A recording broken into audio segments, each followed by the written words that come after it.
Well, hello, folks. Happy Easter. I hope you're going to have a good time this Easter. Nice food, nice family, nice friends, all that kind of stuff. So, for the Easter um, video, I'm going to talk about a few things.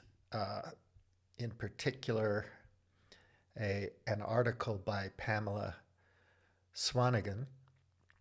She published in October 15, 2024, and it's titled, It's Time to Give Up Hope for a Better Climate and Get Heroic. For humanity's fight against climate change to gain real momentum, we need to find the selfless courage that comes when our time is inevitably nigh. So I'm trying to figure out how to do this, whether to read my notes to you or put up slides. I don't want to do too much editing. I don't really have time today for that. So I'll probably just do this on the fly for what it's worth and maybe revisit it, although I usually don't revisit things because things move on, and I got so many things on my to-do list, and so I often don't circle back to what I want to finish. I still want to get into Moloch a bit. I want to get into Spinoza and FDR a bit. But as I think about these things, these examples, and Leibniz as well, and Machiavelli, the whole thing about U.S. militarism and how you need an enemy to unite people, right? In the States, the enemy of the Republicans are the Democrats and vice versa, and that perpetuates their two-party system, which is really a mono-party under the ideology, the quasi-religious ideology of neoliberal, global financialized, techno-industrial capitalism. Yeah, okay, it all comes down to that because we're in modern days, 2025. We're not talking about St. Thomas Aquinas or the Reformation or some other thing in the world back in history. Although Christianity informs a lot of how we think about the world and the universe and our place in it, human supremacy, human exceptionism as opposed to just exceptionalism, which like we are an exception to the rule of physics and the universe and biology. We're transcendental, we're set apart, we're more complex, we create more complex technologies and all this stuff. If you loop back to thermodynamics and physics and biology, you find out that that is not a recipe for success necessarily. The only way that human complexity and technology has a future is if it's informed by wisdom. And wisdom has to be connected to nature. So anyway, that's one essay here that I wanted to bring up and put on your radar. Another one is the historical roots of our ecological crisis, which the former author I just mentioned, Pamela Swanigan, mentions in her article, which is also Lynn White. He's a very interesting guy, and he wrote an essay called The Historical Roots of Our Ecological Crisis. Very interesting. And she also brings up Tolkien and The Long Defeat. But these three pieces are extremely interesting, very, very well written, well thought out, and informs us as to the nature of our predicament. There is no way to solve it, actually. We have to be courageous. I agree with her. We have to be courageous in the face of our fate.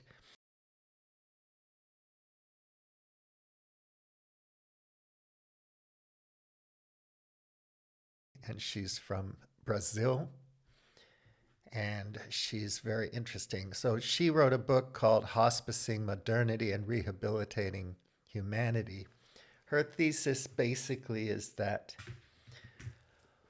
You have to recognize when something's on its way out. You can't solve it, you can't fix it. So if you get a diagnosis from the doctor that you have cancer and it's incurable, there's nothing they can do, and you've visited the shaman and people have prayed for you and all that kind of stuff, and no miracle is coming, you want to give that person a dignified end. The process of leaving this mortal coil should be as painless psychologically and physically and as dignified as possible. Ancient cultures, groups had this, you know, they took care of each other, they needed each other. Right now, we just need money. So we have the best friends money can buy, and so on and so forth. I quipped about the Kardashians being equally as capable of governing the United States of America as anyone else, because the institutional momentum, inertia, and the ideological, the proto-religious and quasi-religious nature of our socioeconomic and political faith, belief system, is so ingrained that the whole machine would continue and the Kardashians could do whatever the hell they wanted. If you look at Elon Musk, who's an idiot, by the way, and anybody with any knowledge in any domain that he touches knows this, but he's got a golden con man touch, so he can't fail, right? He's got enough money, and we worship mammon, we worship wealth, so he can do no wrong, and we think he's got to be good if he's rich. And these people in the White House, in Congress, they're really not that smart. In fact, they have blinders on. They're blind people, blind leading the blind. And we are indoctrinated to be ignorant of the truth and to adopt the faith that we've been brought up and educated in. And we think it's perfectly normal. Everything normalizes. And, you know, genocide, it's normal. Ecocide, it's normal, you know. Modern, industrialized, global, financialized warfare at scale, it's normal. I don't think you can fix this world at this scale, but you can allow it to have a dignified ending and then see what comes next. And if we leave enough wise information packets to posterity, perhaps people will do things differently next time, or maybe we just disappear. But who cares, right?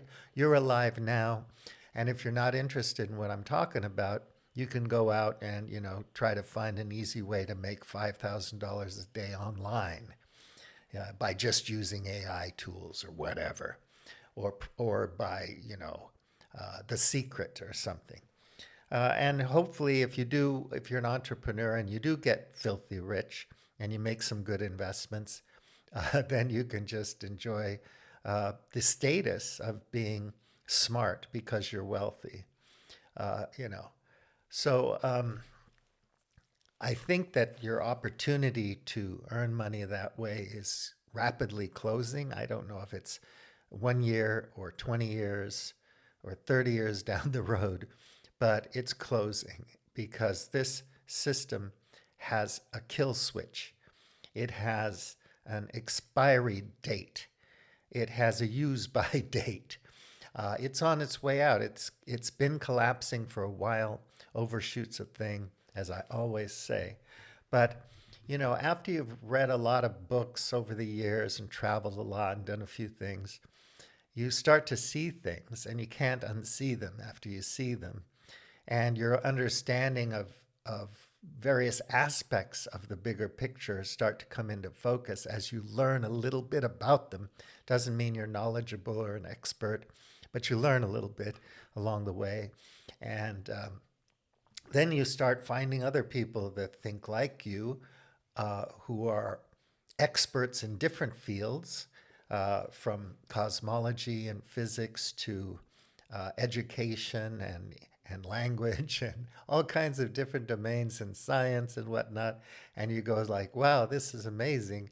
There are all these facets and all these perspectives on this game of life. And and you start to learn about it, and you realize that you're living in a very sick, diseased world, extremely ill, and you wonder if it can ever be healthy again. Now, I'm not saying when I say it's sick that you're sick and your family's sick and all the people you work with are sick. No, we think we're normal, and we're people are generally want to get along and they want to love each other and they want to belong and so on. And they want to live a meaningful, dignified life, and they want to take care of each other. But we are constantly at scale convinced that we should do otherwise and that we should live in unsustainable, unjust, violent ways. And as long as we're at this scale, we're going to have this problem, and we won't be able to fix it from within. We're going to have to come up with a different way of life. And I don't think, although, our lineages in terms of philosophy and ideas and history and biology and evolution and all these different layers of causality and determinism and indeterminism and randomness, all woven together to come up with this moment now. And we are all billions of years old, because without this particular line of lineage of causality, you wouldn't be here and I wouldn't be here. So we are ancient beings. We are all stardust. We are all, you can think, part of God, or part of God's mind, or information is God, or whatever God, animism, everything has a spirit. I want to remind you of what these words mean. Pantheism is a doctrine which identifies God with the universe, or regards the universe as a manifestation of God, the worship or tolerance of many gods. And, some people in Orthodox Christianity think that ecumenicalism is a grotesque, blaspheme or whatever, heresy. Because there can only be one. But of course, if you're from the Eastern Orthodox, you're all about the dogma and doing things right, worshiping in the right way, as opposed to lording over everything like us Protestant Westerners like to do. So panpsychism is the doctrine or belief that everything material, however small, has an element of individual consciousness. And a lot of people talk about this, and they try to bring in all kinds of magical mystery, quantum mechanics, quantum physics theories and whatnot into that. And it's exciting and fun, but, whatever. Maybe someday, if we're around long enough, and I don't think we will be, we might have the tools and the lineages of knowledge and understanding that will present evidence of things we can't even imagine right now. And cool. I wish the project could continue, but without animism, we're not going to get there. So animism is the attribution of a living soul to plants, inanimate objects, and natural phenomenon. I've always said, when I was riding my bike around and stuff, that everything is sacred, but we live in a world where nothing is sacred. And it's sad. It really is. It's a simple way of saying it, but if you look at the thermodynamics of living systems, energy transfers and flows, and stocks and flows and so on, you'll understand that life begets life and life depends on life. It's a complex, dynamic system with lots of emergent qualities. It's constantly evolving. And if it has some form of homeostasis, or what we might call or regard as health, it will continue to develop and express itself. And a variety, a panoply of living creatures. Creatures sounds more like a religious term, but whatever. Life forms will coexist, intertwined, intermingled, interdependent with one another.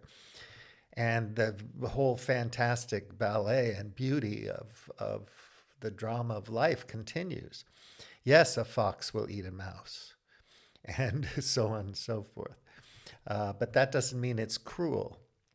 It's just nature being nature. Human beings are cruel because we do cruel things for the worst possible reasons at scale and cause all manner of death and destruction, uh, just in the name of something stupid, you know?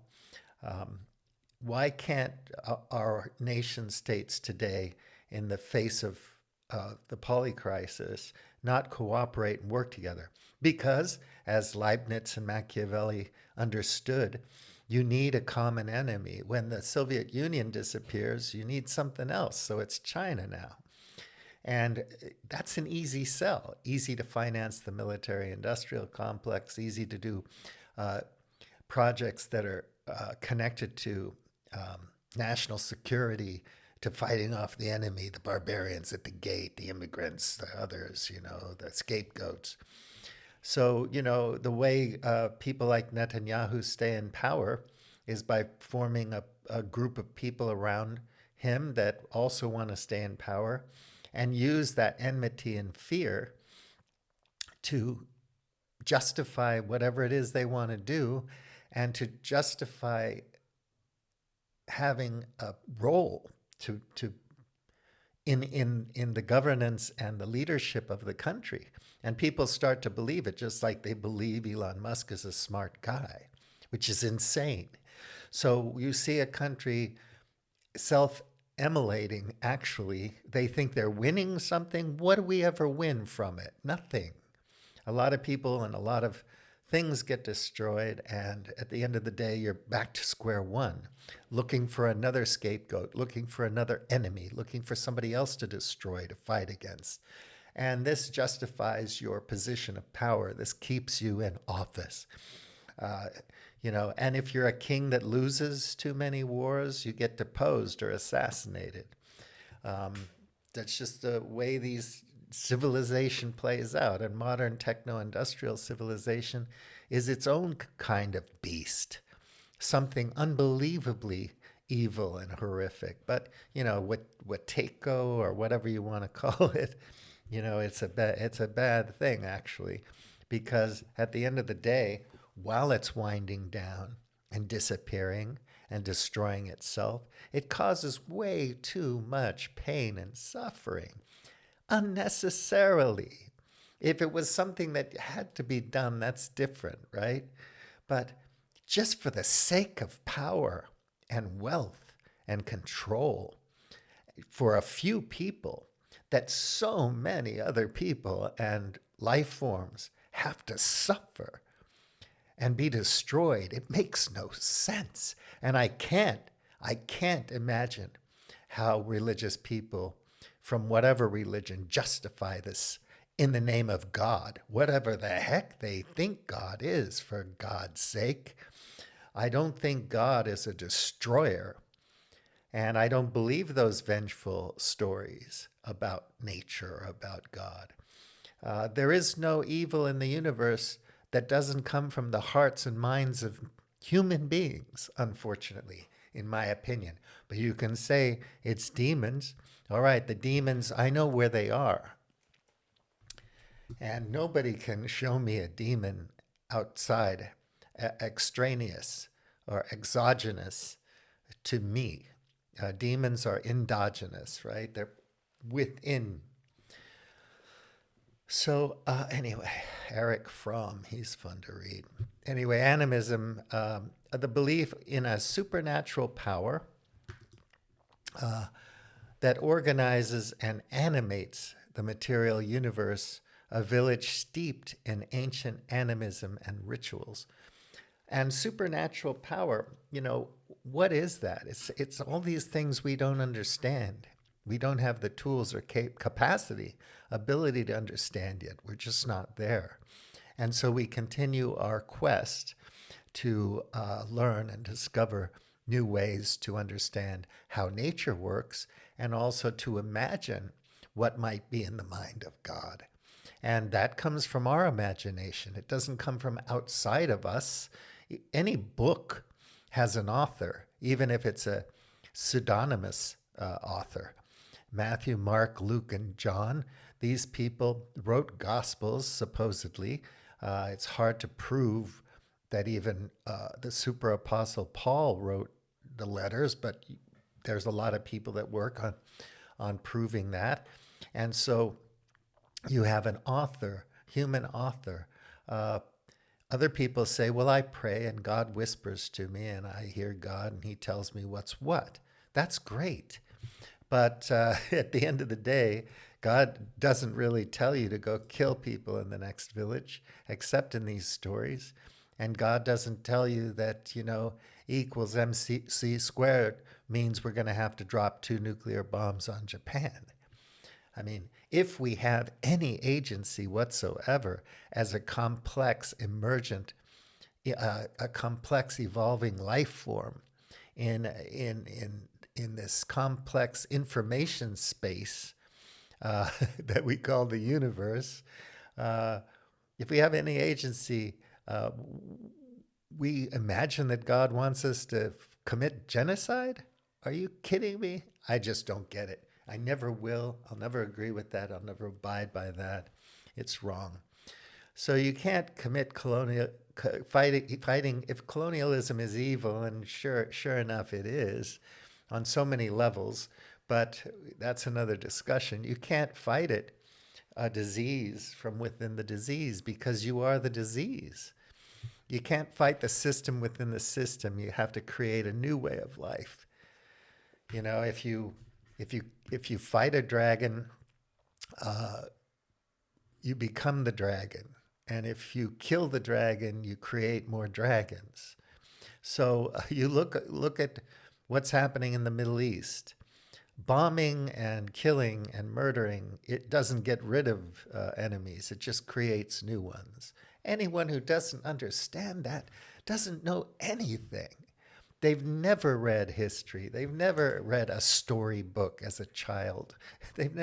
You haven't lived if you really think that that's true. So anyway, I'll move on real quick about this article, essay. It was an award-winning essay.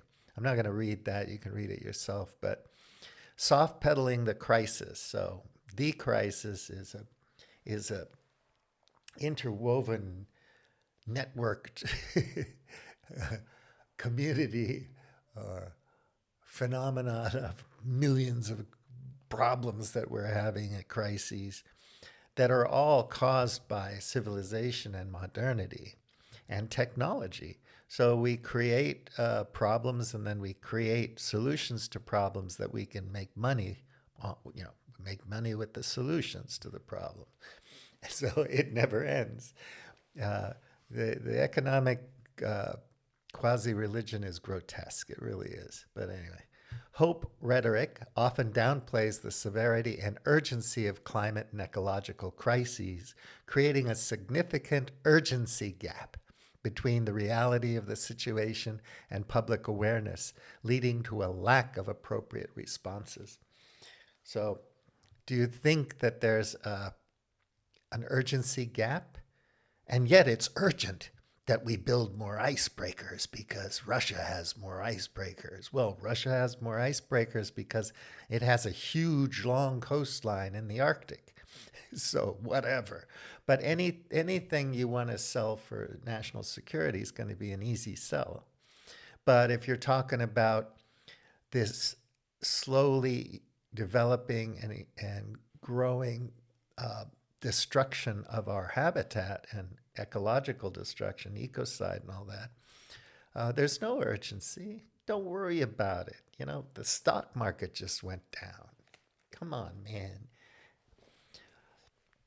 So we don't have any response to it. Magical thinking's a thing on many, many levels, but in this particular context, the rhetoric of hope frequently employs a flawed syllogism. We should, therefore we must. We must, therefore we can. We can, therefore we will. This ought is teleology is unlikely to inspire meaningful change. Examples of people engaging in this form of communication are David Suzuki, Jane Goodall, Thomas Homer Dixon, and all of the greenwashing infotainers on the webs and tubes. So, yeah, I just made notes on this stuff, but this is key to understand. The greenwashing is all about marketing solutions to problems that we've created. And almost all of the solutions have their own problems. Either they're too expensive, they require too many materials and too much energy to produce effectively for the scale of our predicament, and so on. Or they just cause more problems. Like you can imagine, we're going to create robotic bees to do the pollination. What could go wrong? Well, something will go wrong because mechanical bees aren't bees. They're not interwoven life forms in the natural context of things. So all these people are just making a buck. I'm not saying that that's their only motivation, but they're just making a living within this sick system, marketing solutions to problems that we've created. And the real solution is not to create the problems in the first place. Ignoring the lineage of the crisis. And, I changed some words here in my notes because I'm thinking a little bit differently, but the lineage, there's lineages to all this that go all the way back to the Big Bang, if you want to talk of it in that way.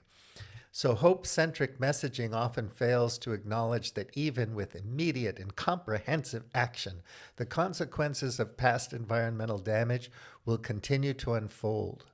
This omission contributes to despair and helplessness when promised positive outcomes don't materialize quickly.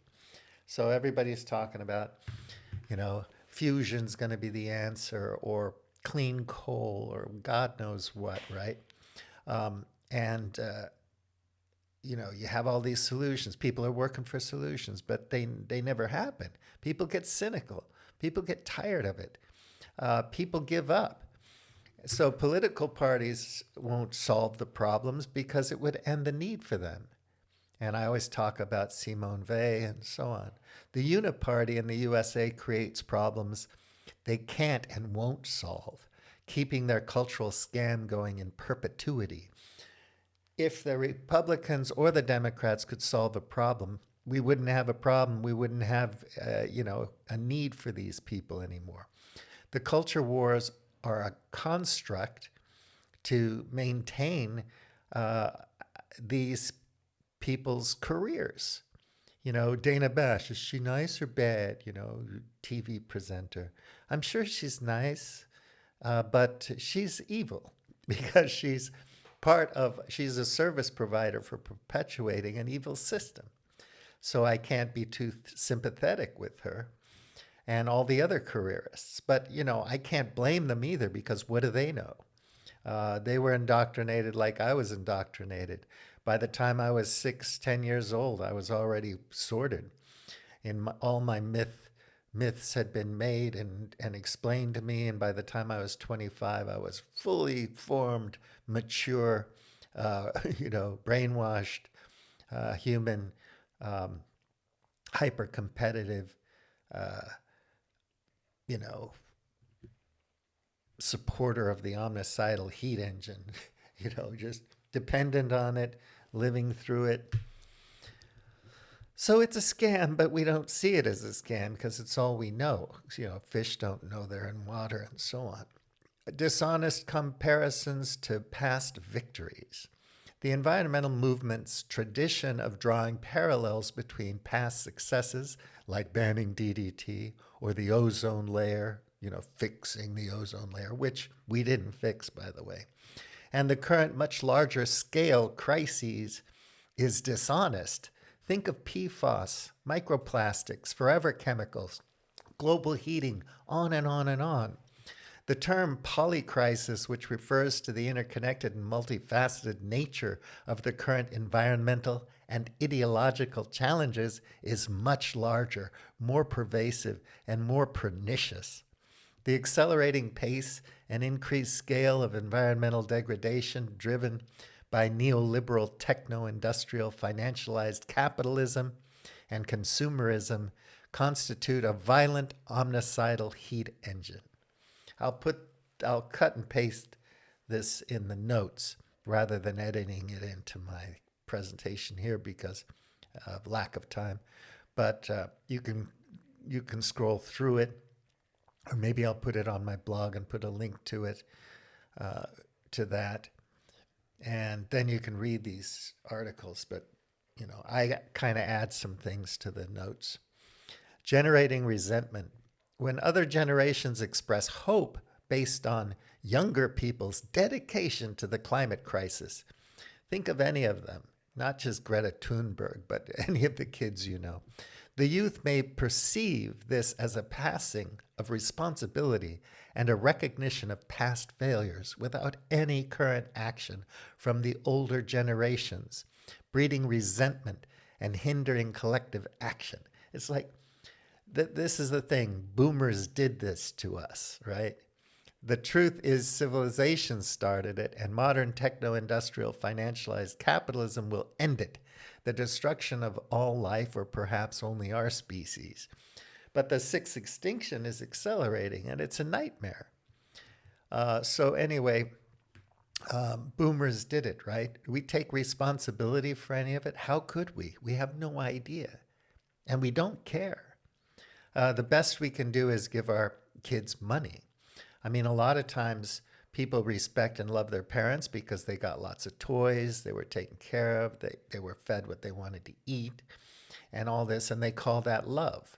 But there was no passing on of wisdom of how to live.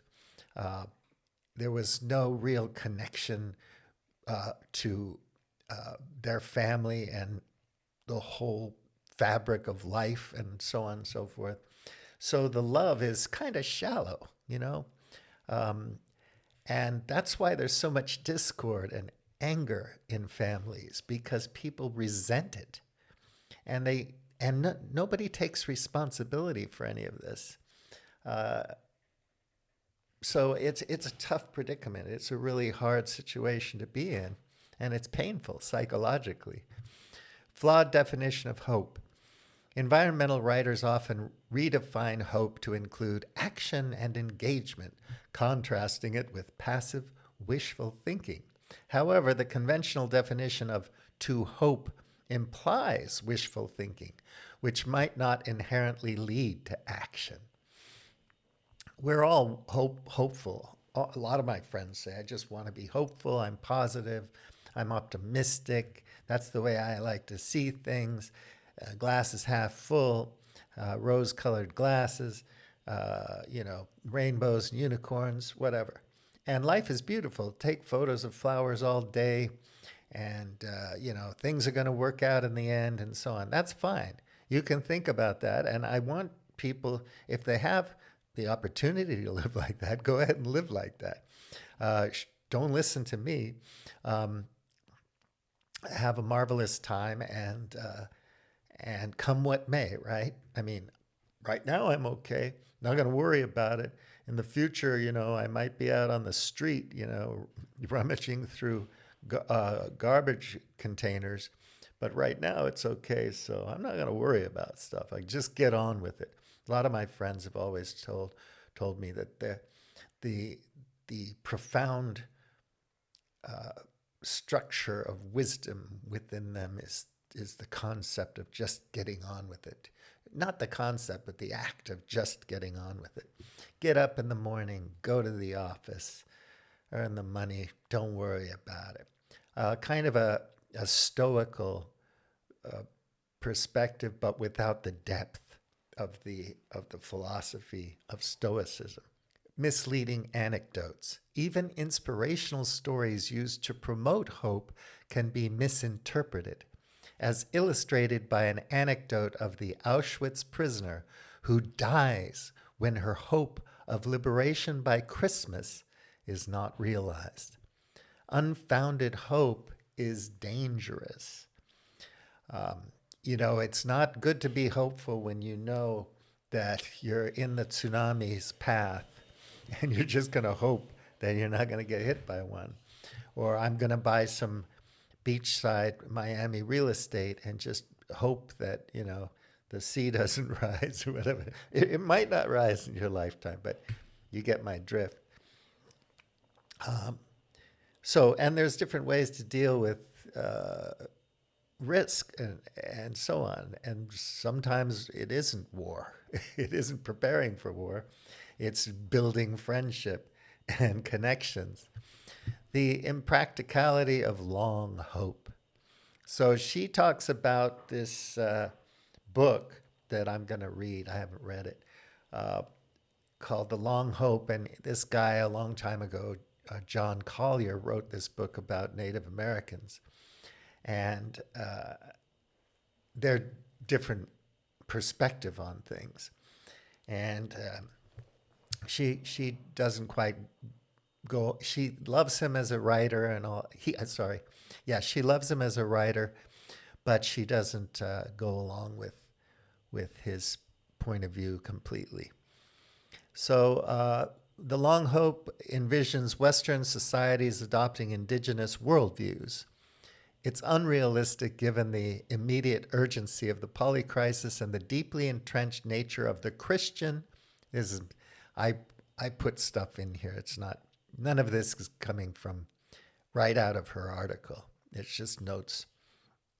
I say Christian Zionist industrial capitalist complex. So Israel wouldn't exist without our quasi-religious socioeconomic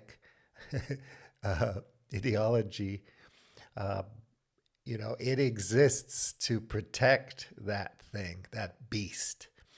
And there's all kinds of ways to rationalize Christian Zionism and industrial, global, financialized capitalism and all that stuff.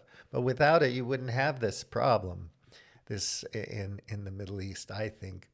A fundamental shift of this magnitude is no closer now than it was in Collier's time. And the earth's sacralizing elements of existing non-Western religions have already been overwhelmed by Western forces. If you look back at the Middle Ages, the Caliphate, Baghdad, just the way people used to live together and preserve other cultures, philosophies, and things. Obviously for a brief time, because that's civilization as well, but it's possible, right? Cooperation, we see it all the time. In my view, the West is a self-terminating system of beliefs and ends when civilization ends. It's going to crash, and then this belief system is going to go with it. It can be reborn again very easily. It can bounce right back. There could be 5,000 people left on the planet, and let's say 20,000 years later, you're on the upswing of people like trying to figure out how to use shitloads of energy. We don't want to use 75 watts a day from calories ingested from the natural environment to do work. We want to have we found these notes on fusion or hydrogen fuel cells, and we're going to make that. And then we're going to have shopping malls. I've been there. I've been in that cave, that tunnel. They've got moving stairs that used to move, I guess. And they had all these little places where you could buy stuff and airplanes and whatever they would think. And I want that, damn it. Why should those people in the past have all that stuff and I don't? We'll ask your friendly, hunter-gatherers or whatever, I love that Coke bottle, The Gods Must Be Crazy, that old movie in South Africa. So good. So this is a greater catastrophe than the fall of empires. So the crash of civilization as we know it is going to be so much worse than, the agonizing hundreds of years collapse of the Roman Empire or whatever, or Byzantium, or choose one, Ottoman Empire, the U.S. one that came and went like that, because it's really only been on the upswing since after World War II.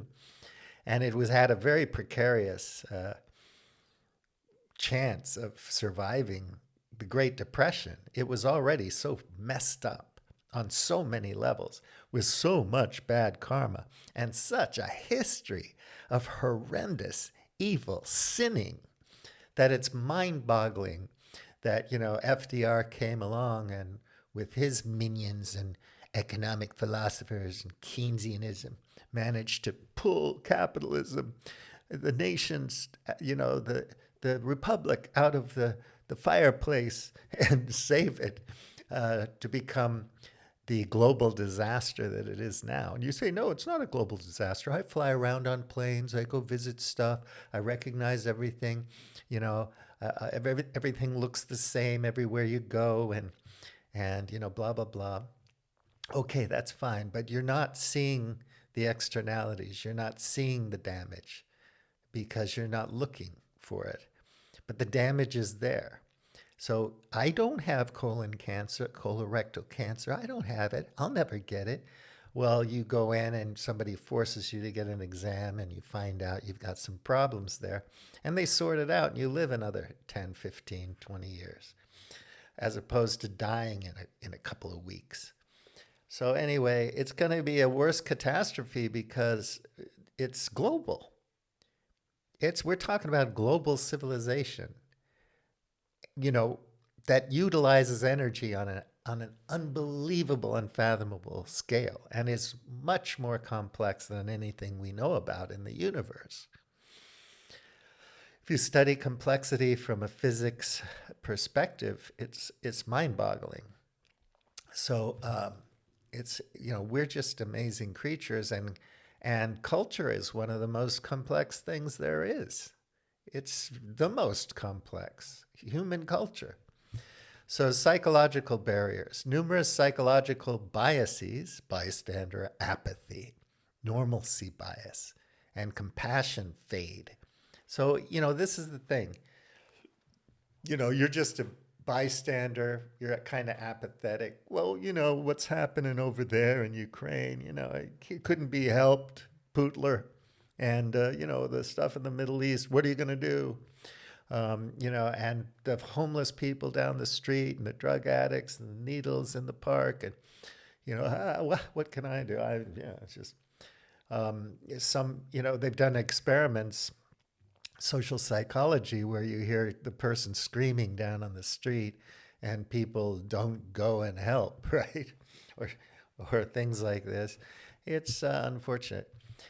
So these biases and compassion fade. I just don't have it in me anymore to be compassionate, and people telling you that empathy is bad, and so on, and moral sentiments are bad. You can't. Everything's relative, man. You can't have morality. Or some philosophers or thinkers or intellectual influencers who talk about. They know exactly how you can get to a universal morality of blah, blah.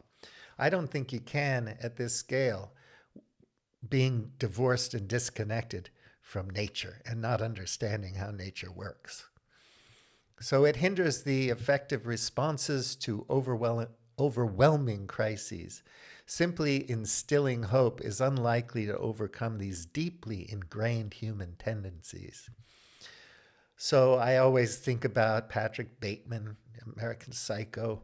I just want to fit in, getting pissed off that his business card isn't as cool as the other guy. Just this idea that you have to fit in. And it's just so uncomfortable not to fit in. Intuitively, it's sick and stupid. You don't even like this clique, this culture or way of doing things. Maybe you like another one better.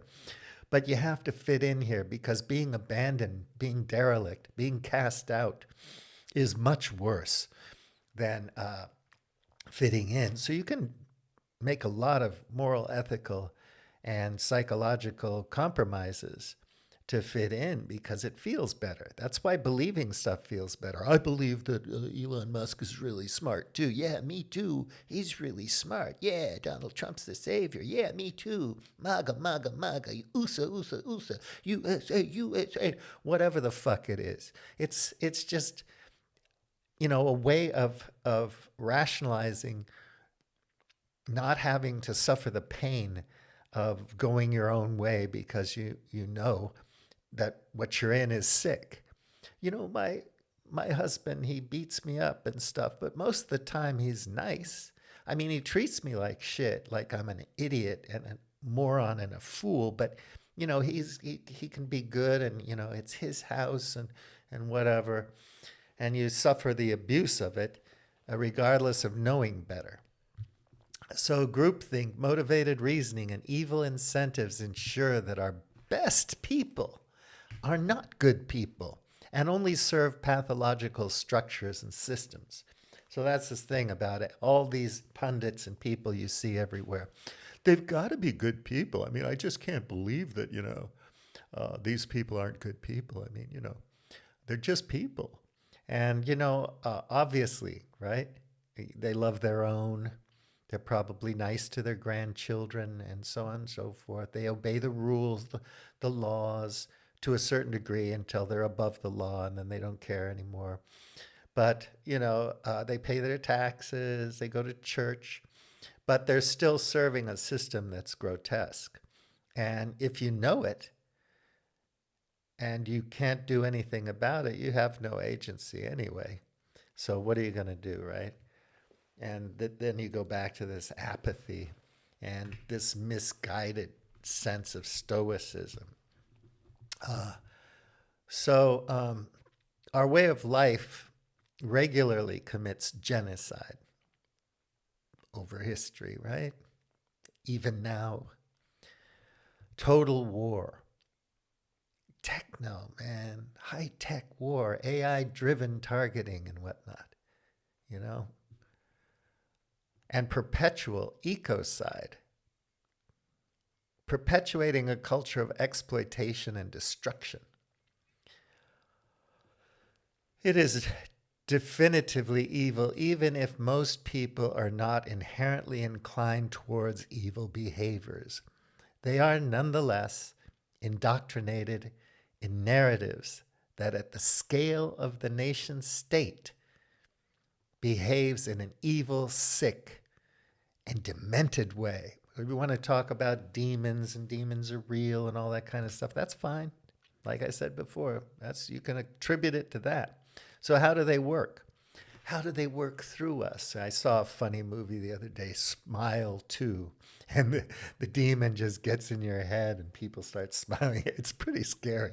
It's kind of fun. Silly movie, but anyway.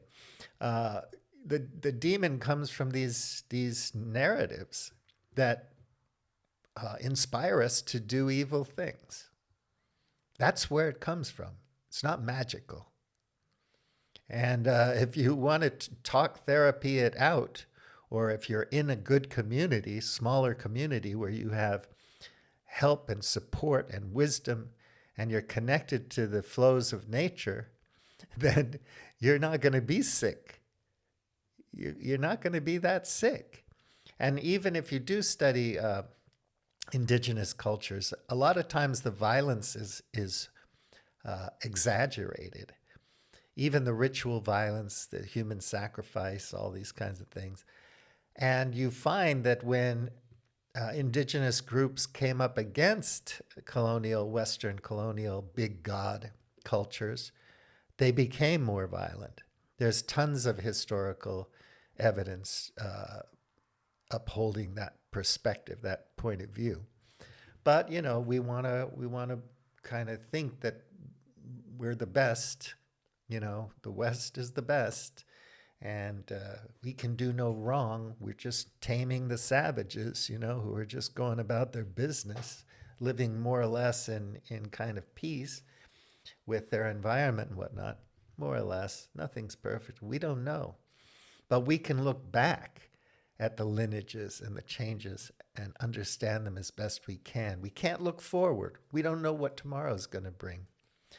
And so if we don't change the algorithms and change the narratives a lot, then we're going to have the same shit another day, which is why every election is an existential risk, a constitutional crisis, forever and ever, because they'll never solve anything. They can't. In this system, nothing can be solved. It just keeps going until it dies. You know, the heat death of the universe, entropy and all that kind of thing. Um, you know, that's at a different scale, you know, unimaginable, unfathomable.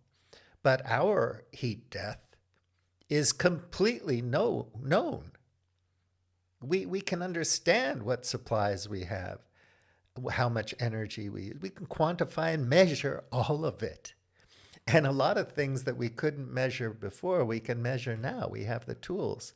We have the knowledge and ability and skill. So we know what the hell's going on if we care to want to know.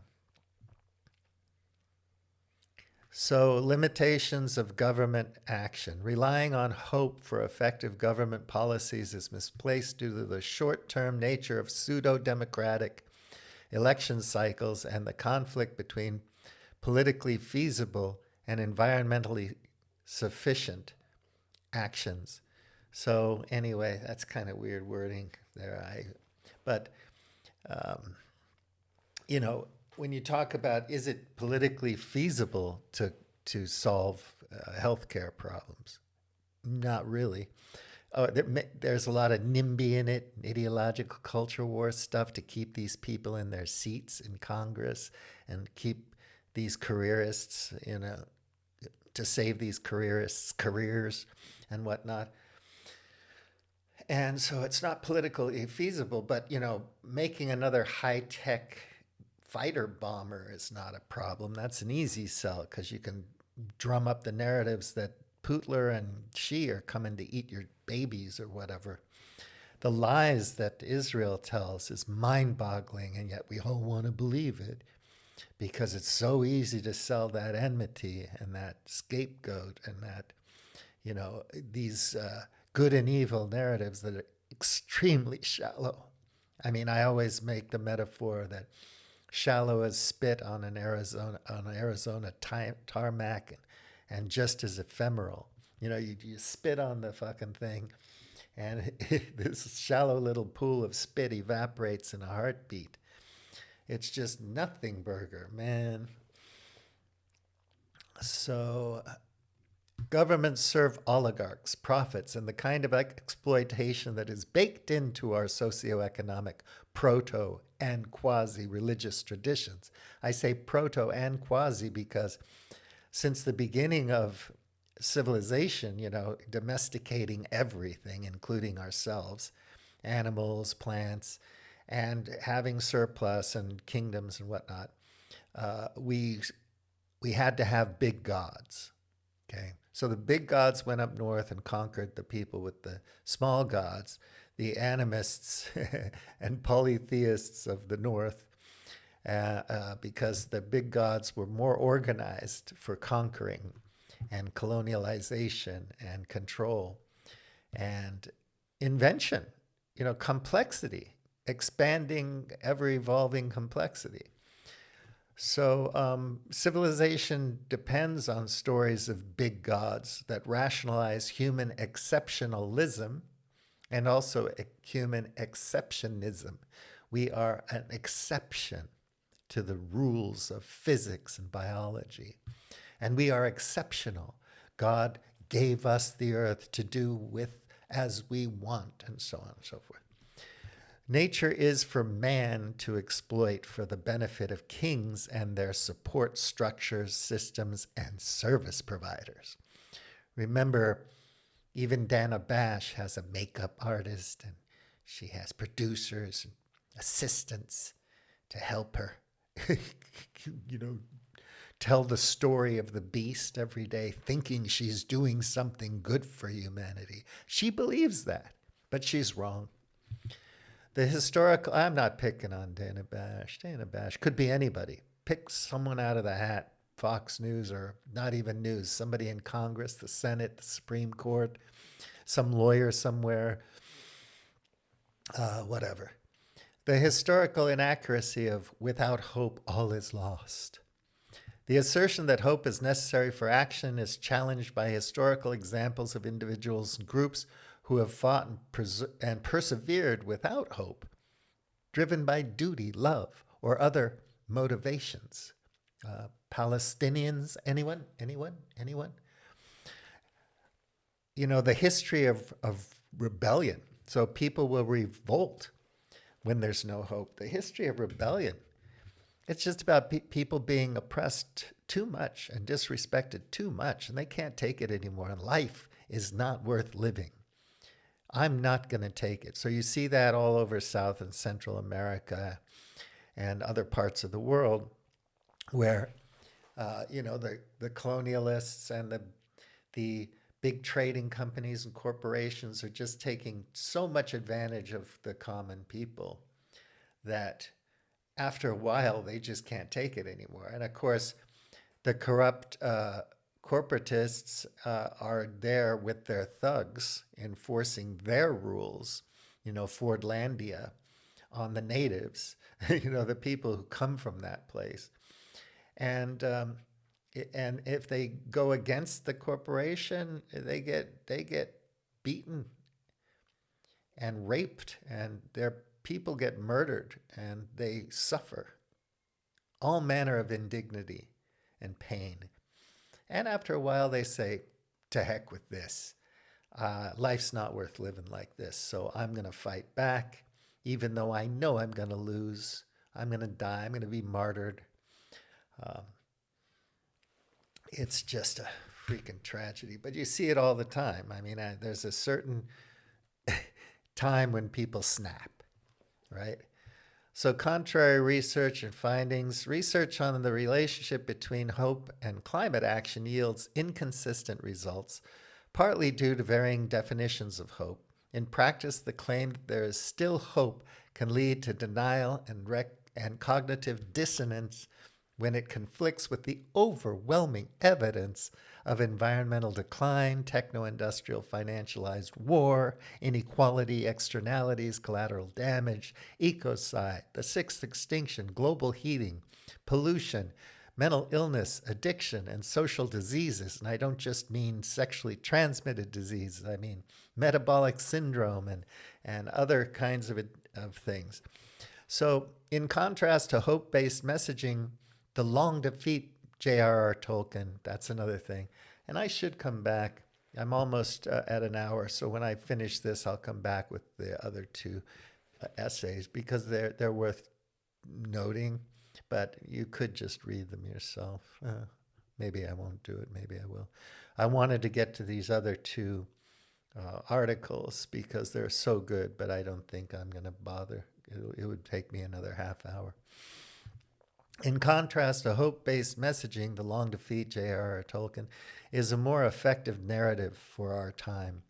This perspective acknowledges the likelihood of significant and ongoing environmental devastation, but calls for courage and valor in the face of it, focusing on fighting a continuous battle even without guaranteed ultimate victory. Reality-based narratives rooted in biology, physics, complex systems science, and complexity, and the complex, mysterious, nature of human beings can offer psychological relief, inspire action based on heroism rather than hope, and align with a more honest and robust assessment of our situation. So I keep harping on these things, but they're important to harp on because nobody cares or listens. I'm not Cassandra. I don't have that complex. But they're going to listen. They're going to prick up their ears because the predicament doesn't ignore anyone. Nobody gets out of this. We're all going to go through it. The only way out is through, and all of us are at present and for our lifetimes are going to be going through this, whether we like it or not, or whether we want to admit it or not. So I'll go back to this Lynn White Jr. article next time, and I'll give you a break and quit now. So again, I wanted to get into the Christianity side of things and talk about St. Francis of Assisi and some other things um, in this talk, but it's too much. I was making notes from 4:30 in the morning, and now it's like 10 o'clock in the morning. I have to start cooking Easter dinner, so there you go. Um, I'll get back to it, but this Judeo-Christian thing that divorces humanity, human beings from nature, and gives us dominion over everything is just plain wrong. It's not a good narrative. It's not a healthy narrative. I'm not saying that, if you look at things like Benedictine monks and St. Francis and other people and other traditions surrounding Christianity and also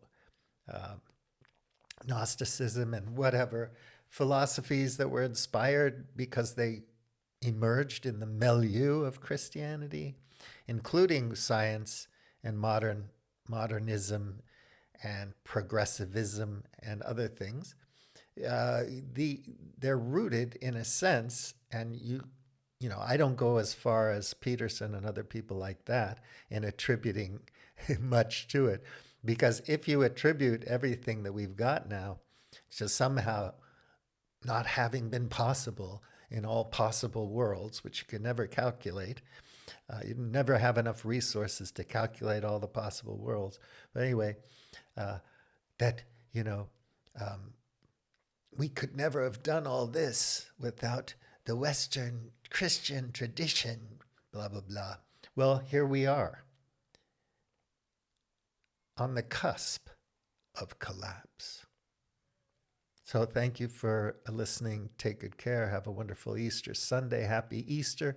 Go find some eggs. Eat some chocolate eggs. Eat a chocolate bunny rabbit from me. And take good care. Talk to you soon. Okay, William T. out.